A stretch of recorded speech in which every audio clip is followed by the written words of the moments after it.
itu tidak langgeng.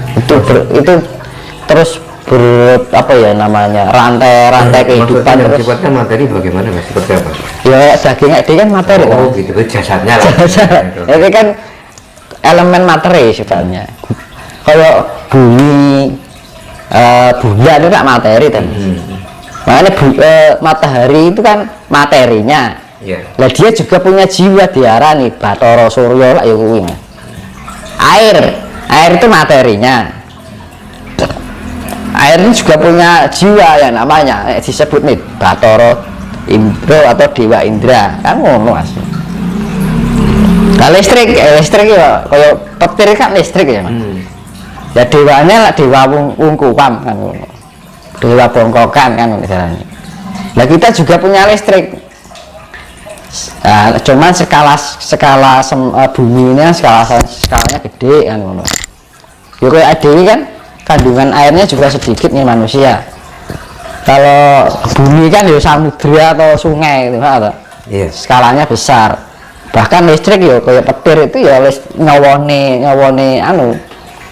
bumi ini. Ya kita juga punya petir. Ini sing jerone awak nih sifatnya itu ya sing diarani nyawa. Kan itu lah nyawa itu unsur listrik. Lah unsur listriknya apa? Karena ada pergerakan 4 unsur alam ini, maka terciptalah energi kelistrikan. Nah, karena apa? Di dalam 4 unsur alam ini terjadi energi magnet. Kan ada pergerakan magnet itu, maka terciptanya energi listrik. Sebaliknya, ketika ada energi listrik juga bisa menciptakan energi magnetik. Makanya dinamo kalau Mas, dinamo diputarkan akan menghasilkan listrik toh? Nah, ada lagi listrik dipertemukan bisa menimbulkan magnetik. Podo wae. Itu sebenarnya sistem kelistrikan magnetika itu juga sama di dalam proses di dalam diri kita, cuman sifatnya biotik dan abiotik ya. Kalau dinamo kan abiotik sifatnya, benda non tidak hidup kan. Kalau kita kan benda hidup, biotik sifatnya biotik kan. Tadi tentang itu Mas, peradaban, perubahan, kehidupan baru. Jadi ini saya beri kuncinya ya. Untuk kita bisa terpantaskan di peradaban baru itu, kita nggak usah muluk-muluk terlalu jauh dulu. Kita ke internal dulu aja. Dan ini, kalau urusan eksternal nanti sudah ada yang mengatur kok semuanya. Alam yang mengatur. Nah, kuncinya ini, yaitu tadi yang saya bilang, ojo nanding sariro. Dalam arti jangan suka membanding-bandingkan. Itu sifatnya satu yang kita hindari. Nah, sifat membanding-bandingkan entah itu benar atau salah, entah itu bawah atau tinggi atas, ya kan. Jadi karena sifat yang membanding-bandingkan itu adalah lepas dari konsep yang namanya kedamaian. Kan itu. Karena kita harus bisa memantaskan atau menyawarnakan apa hakikat dari kedamaian itu sendiri. Dan gitu. Jenenge zaman kedamaian, namanya aja zaman kedamaian kan. Penuh dengan kasih sayang. Berarti kan kita tidak boleh membanding-bandingkan antara ras satu dan ras yang lain, ya kan? Antara bangsa satu dengan bangsa yang lain, antara makhluk satu dengan makhluk yang lain, ya kan? Sifatnya kesetaraan yang diartikan hamemayu hayuning sasono. Kita lebih menghargai sesama, bahwa kita semua adalah bagian satu kesatuan dari ciptaan Tuhan, kan gitu. Kita sama-sama ciptaan Tuhan yang harusnya saling menghargai. Itu yang mana, yaitu satu adalah kuncinya ojo nanding sariro, jangan membanding-bandingkan. Nah itu. Terus kunci yang kedua, ojo ngukur sariro, jangan suka mengukur. Dalam arti aku segini, kamu segitu, dia segitu, dia itu jangan. Itu juga lepas dari konsep yang namanya lepas dari konsep hakikat dari kedamaian itu sendiri. Karena di dalam kedamaian tidak ada unsur yang saling menilai, entah itu baik atau buruk, kan suatu penilaian, kan gitu kan. Daripada kita menilai yang lain, lebih baik kita menilai diri kita sendiri kan gitu. Itu alangkah lebih baik kan. Karena menilai dengan memberikan saran lain, beda Mas. Nah, beda kan. Kalau menilai itu sifatnya menjudge atau menghakimi. Misalkan ada orang buruk, kita anggap buruk, ya kan. Sedangkan yang buruk aja tidak pernah mengatain diri kita kan gitu. Yang dianggap buruk itu kadang seperti itu, ya kan, di dalam kehidupan sehari-hari itu. Nah itu kan jebakan-jebakan yang seperti harus kita waspadai ya.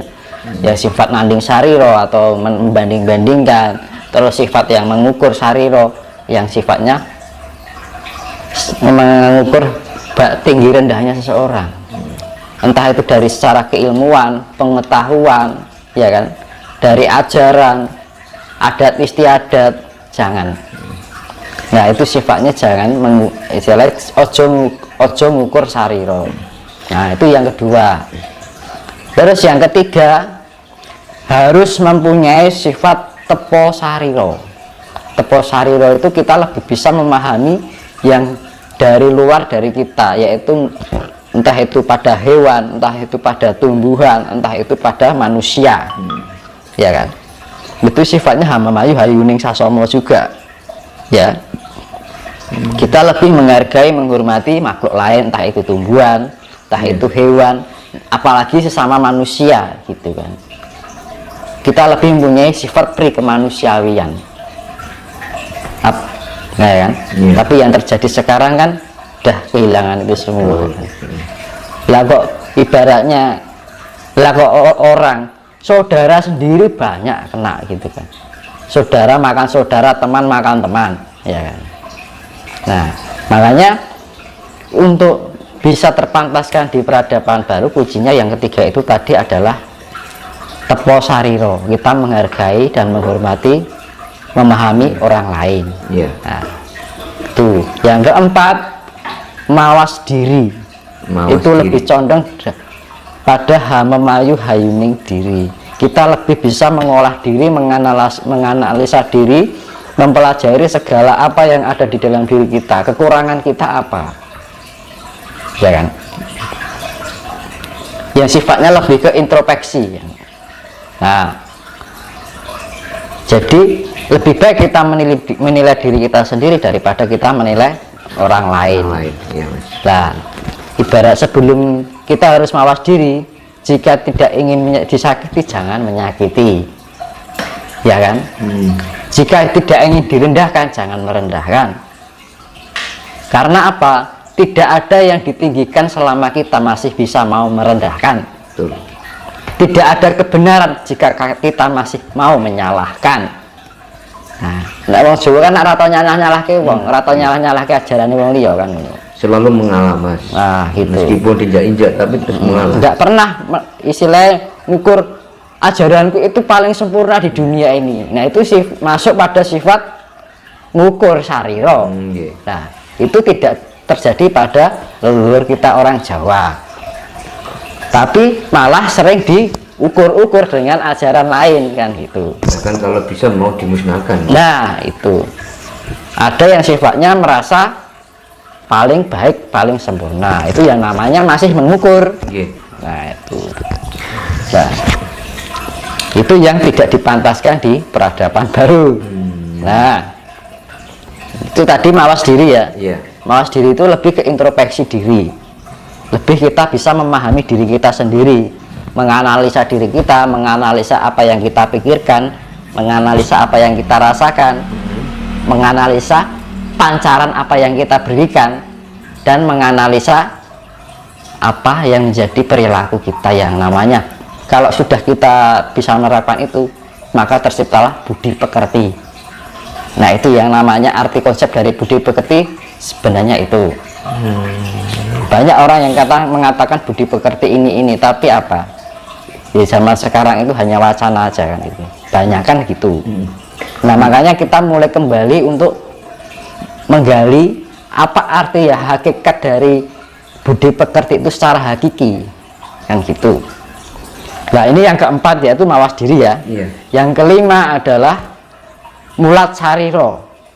Mulat itu melihat, sariro itu kita, diri kita. Dalam arti bercermin kan gitu kan. Nah kalau kita sudah bisa mulat sariro, berarti kita kalau kita sudah menjalankan yang 4 tadi, yang pertama adalah jangan ojo nanding sariro, tidak membanding-bandingkan orang lain, ya kan, dengan yang lain. Terus kedua, tidak ojo ngukur sariro, orang ngukur sijilan liane, tidak membanding-bandingkan antara satu dengan yang lain. Terus ketiga, sifatnya tapo sariro, kita lebih bisa memahami yang lain, ya kan. Mawas diri, kita lebih bisa memahami atau menganalisa diri kita sendiri yang sifatnya introspeksi. Nah kalau 4 ini sudah dijalankan, maka akan ketemu adalah mulat sariro, kita bisa lebih memahami jati diri kita sendiri. Nah di situ ketika kita menemukan jati diri kita sendiri, itu adalah gerbang pintu menuju yang namanya kita bisa menemukan hakikat dari ketuhanan itu sendiri. Oh gitu ya. Nah itu jadi jangan harap bisa bertemu istilahnya jangan harap bisa mengenal Tuhan jika tidak bisa mengenal jati diri kita sendiri. Jika ada orang yang mengaku sudah dekat dengan Tuhan, dekat dengan yang sifat istilah nama apa lain yang diibaratkan dari nama lain dari Tuhan, tapi tidak bisa mengenal